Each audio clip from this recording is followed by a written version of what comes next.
Hari ini Rabu 13 November, Gubernur Kalimantan Selatan Sabri Nur mengumumkan pengunduran dirinya di hadapan para pegawai Pemprov Kalsel.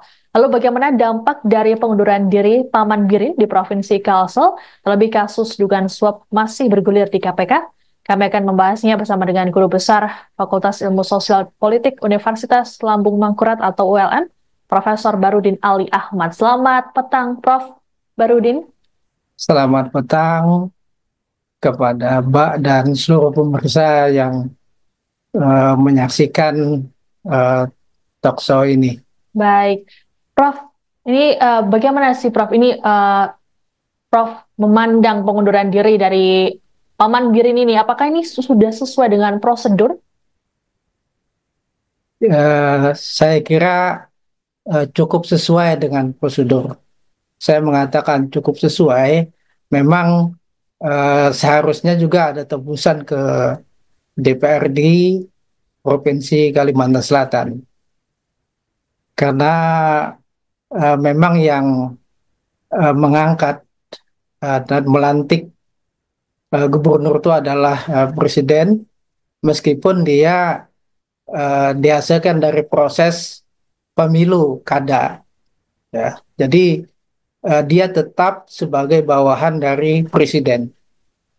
Baik, jadi sudah sesuai dengan tembusan atau ditujukan langsung kepada Presiden Prabowo Subianto. Lalu Iya. Prof terkait dengan kasus hukum yang membelit Paman Birin ini sebagai kepala daerah, apakah pengunduran diri ini menjadi bentuk upaya pertanggungjawabannya kepada masyarakat, Prof?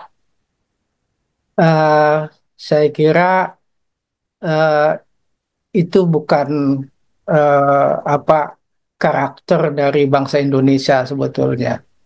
Jadi kalau saya bisa memaklumi kalau itu orang Barat, kalau itu orang Jepang, karena mereka memiliki individual SIM.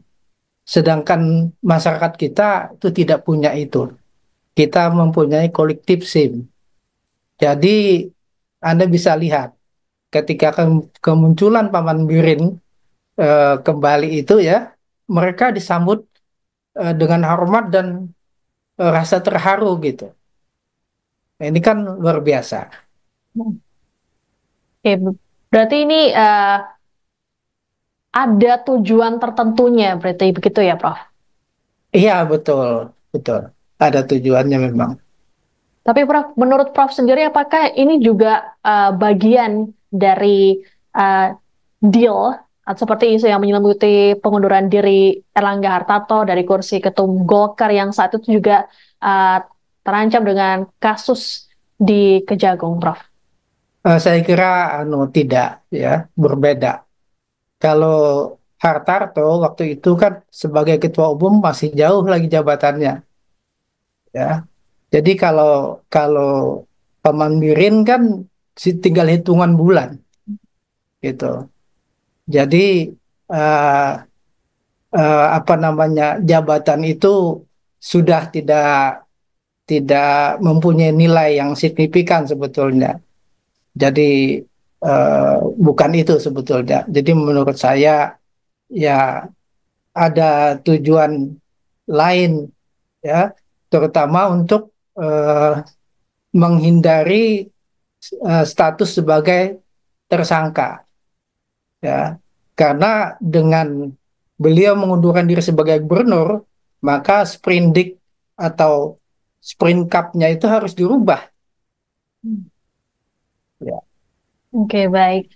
Prof, ini kan Maman Birin sempat menghilang sebulan, bahkan KPK sendiri juga menyebut Maman Birin ini melarikan diri meski ada bantahan dari pengacaranya. Kemudian Paman Birin muncul sehari tepat sebelum putusan dari pra-peradilan di PN Jaksel. Lalu bagaimana Prof melihat hal ini? Apakah ini jadi bentuk strategi dari Paman Birin untuk tetap menarik simpati dari masyarakat, Prof? Eh, menurut saya itu lebih kepada untuk menghindari tuntutan hukum itu tadi. Jadi kan kalau dia eh, sah sebagai tersangka, dua nanti yang dihadapinya selain hukuman korupsi itu juga hukuman boron itu. Ah, jadi eh, itu juga menunjukkan eh, bahwa gubernur ingin mengatakan atau alibi gitu ya bahwa beliau tidak lari gitu. Oke, baik. Prof, sebenarnya eh, bagaimana, seberapa besar popularitas atau respons publik terhadap Paman Birin ini di Kalsel, mengingat Paman Birin ini sudah 2 periode memimpin Kalsel dan juga tadi Prof menyinggung saat pengunduran diri atau kemunculannya ke publik, Paman Birin juga masih disambut hangat oleh para pegawainya. Iya, jadi Paman Birin itu meskipun ya eh, dalam prosesnya mungkin ya dalam tanda petik melalui demokrasi transaksional, tapi seiring dengan perjalanan waktu itu ya dia kemudian disimpati oleh para aparat pemerintah, kemudian juga sebagian dari masyarakat gitu dengan keroyalannya ya dia sering membagi-bagikan uang gitu ya di apa di area publik gitu. Jadi bukan sogok bukan, tapi dia umpamanya kalau dia hadir di acara wedding gitu ya, wedding di masyarakat gitu. Kalau dia hadir itu dia akan apa namanya membagi-bagikan uang gitu kepada yang hadir di situ. Hmm, Oh ya, jadi dia terkenal familiar ya dengan masyarakat bawah gitu. Dermawan begitu ya. Iya, Oke, berarti saat ini simpati masih ada, Maman Giring masih punya simpati publik ya, masih punya sentimen positif ya di tengah masyarakat ya. iya, dengan adanya kasus ini memang menurun kredibilitasnya, menurun. Tetapi dengan kemunculan ini mengatrol ya kredibilitas itu. Tapi tidak sebesar penurunannya, lebih besar penurunannya ketimbang naiknya dengan kemunculannya ini. Hmm, jadi tetap masih cukup berdampak ya kasus ini terhadap popularitas dari Paman Birin sendiri, begitu, Prof? Betul, betul, betul sekali, Mm-mm. betul Lalu sekali. terkait dengan kemunculan Paman Birin yang kemudian disusul dengan pengunduran diri, apakah uh, ini juga mengubah perspektif dari masyarakat terhadap sosok Paman Birin ini sendiri, Prof? Eh, saya kira untuk sebagian iya, tapi eh, saya kira secara umum masyarakat eh, menilai Paman Mirin itu sebagai gubernur yang cukup baik lah begitu ya. Mm-mm. Ya. Baik. Apalagi kan ini belum proses hukum ya. Mm-mm. Nah, jadi dengan kemunculan ini sebagian masyarakat yang tadinya menurun ya penilaian kredibilitasnya itu sekarang kembali lagi. Oh ini kan ini buktinya Paman Mirin, ya kan? Get Oke. Chairman ya. Nah itu. Jadi Mm. ini cukup mengatur sebetulnya ya penurunan itu, tapi memang tidak sebesar penurunannya. Mm. Oke, ini jadi momen untuk mengubah sentimen dari masyarakat terhadap dirinya ya terkait dengan kasus ini, begitu ya, Prof ya? Iya benar, benar sekali. Hmm. Lalu kemarin saat muncul di hadapan para pegawainya, Paman Birin ini menyampaikan pesan untuk tetap semangat dan juga menegaskan bahwa dirinya selama ini tidak kabur dan tetap berada di Kalsel. Bagaimana Prof melihat hal ini? Iya, jadi menurut saya ya hal itu kan beliau sendiri ya lingkupan sendiri yang mengetahui apakah benar selama menghilang ini sepenuhnya berada di Kalsel atau berada di tempat lain kita tidak tahu dengan pasti. Tapi dengan menghilangnya selama selama itu jelas menurunkan kredibilitasnya. Hmm. Jelas itu menurunkan kredibilitasnya. Makanya kata saya cukup besar sebenarnya penurunannya karena dia menghilang itu. Tapi dengan kemunculan kembali ini mengatrol kembali penurunan itu, tapi tidak signifikan sebetulnya. Hmm. Oke, baik. Lalu dengan adanya pengunduran diri ini, apakah juga ada dampak politik yang cukup signifikan terhadap Pilgub Kalsel, terlebih istri Paman Birin ini juga turut maju ini, Prof? Iya, betul. Jadi Dengan kemunculan ini kan itu mengatrol bukan hanya popularitas Taman Birin, tetapi juga popularitas atau kredibilitas dari istrinya yang menjadi calon gubernur. Ya. Jadi eh, hal ini meningkatkan lagi kredibilitas Acil Odah itu sebagai calon gubernur. Hmm. Eh, dan sekaligus juga ini apa namanya menurunkan, nah ini ya, menurunkan eh, eh, kemampuan atau mesin politik Acil Odah ya. Hmm. Karena dengan pengunduran diri ini berarti Syahbirin Nur itu tidak bisa mengontrol aparat pemerintah Hmm. ya untuk berkontribusi dalam kontestasi ini Hmm. ya. Tetapi di sisi lain saya melihat ini juga bagian dari kekhawatiran mungkin ya dari Syahbirin.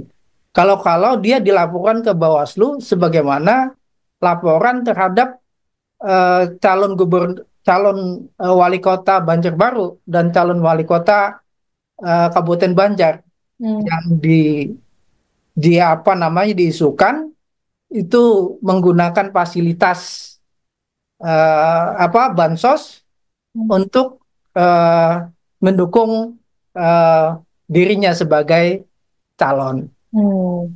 Oke, Prof. Lalu sebenarnya seperti apa ini popularitas dari istri Paman Birin ini selama ini? Apakah juga cukup sama dengan Paman Birin atau masih di bawahnya? Saya kira masih di bawahnya, Hmm.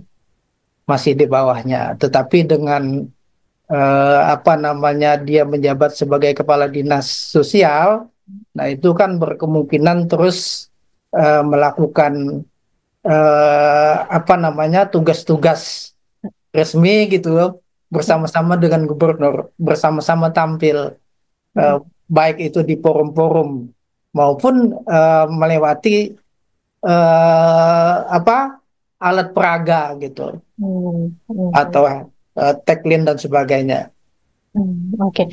Menurut Prof, ini dengan kasus yang membelit Paman Birin dan juga pengunduran dirinya yang tadi disebutkan, mungkin bisa mengurangi mengurangi keuntungan dari istrinya saat maju pencalonan. Apakah ini juga menguntungkan pihak lawan di Pilgub Kalsel, Prof? Iya betul, menguntungkan sekali bagi pesaingnya ya dengan eh, hal ini. Eh, Akan berarti sebagian dari energi, sebagian dari kekuatan kekuatan eh, apa lawan ya itu berkurang ya, dan itu juga apa resistensi dari aparatur pemerintah juga akan sangat longgar gitu. Mm-mm. Oke, Prof, ini Paman Birin sendiri juga merupakan pimpinan Golkar di daerah Kalsel. Menurut Prof sendiri, kasus ini apakah juga berdampak atau mungkin mengganggu kesulitan Partai Golkar di Kalsel, Prof? Saya kira tidak begitu berpengaruh untuk Partai Golkar karena Partai Golkar itu eh, eh, lebih kepada kekuatan sistem sebetulnya. Jadi tidak tergantung figur itu ya. Mm. Jadi siapapun yang menjadi pimpinan Golkar itu tidak menjadi masalah bagi Hmm. mereka ya karena mereka sudah mempunyai merupakan sistem yang solid menurut saya ya dari Hmm. bahkan tingkat pusat sampai ke desa-desa sampai kelurahan gitu. Oke, tapi saat kasus ini muncul, apakah di internal Golkar Kalsel sendiri sempat mungkin terbelah pro dan kontra, Prof? Oh tidak ada pro kontra. Hmm. Hanya kata saya mereka anu aja slow-slow saja gitu ya Hmm. karena eh, eh, apa mesin partai itu tetap jalan kalau Golkar itu. Tidak Baik. tergantung ada pikir pimpinan ketuanya itu. Ya. Hmm. Oke, baik. Prof, mungkin terakhir ada mungkin closing statement Prof terkait dengan pengunduran diri dari Paman Birin ini, Prof. Ya, jadi menurut saya ini adalah suatu apa namanya suatu pelajaran berharga ya bagi Kalimantan Selatan. Yang kedua, dulu kan pernah juga Gubernur Kalsel ya ditersangkakan dan bahkan kemudian diputuskan terpidana gitu ya, Gubernur Sarid Darham dulu ya. Nah ini yang kedua ini. Hmm. Kemudian ada juga dua dua bupati yang lain ya. Hmm. Jadi menurut saya memang Kalimantan Selatan itu harus eh, bisa membebaskan diri dari korupsi ini. Karena daerah ini kan terkenal sebagai daerah Serambi Mekah gitu ya, daerah yang kuat agama Islamnya gitu ya. Jadi menurut saya ini mencemarkan, mengurangi ya, mengurangi kredibilitas keberagaman orang Kalsel itu. Ya, selain ini juga mengancam ya sendi-sendi eh, kenegaraan kita, kebangsaan kita. Ya, saya gembira dengan apa sikap tegas dari presiden kita yang baru yang Hmm. akan membasmi secara tegas ya, korupsi itu kepada siapapun. Baik, terima kasih Prof. Barudin sudah mau bergabung dan memberikan pandangannya mengenai pengunduran diri dari Gubernur Kalsel Sabri Nur. Dan Tribuners, demikian wawancara bersama dengan Guru Besar Ilkom, Guru Besar Fisip ULM Profesor Bahrudin Ali Ahmad. Saya Siska Muwaski, sampai jumpa. Sampai jumpa. Download Terima Tribun X sekarang, menghadirkan lokal menjadi Indonesia.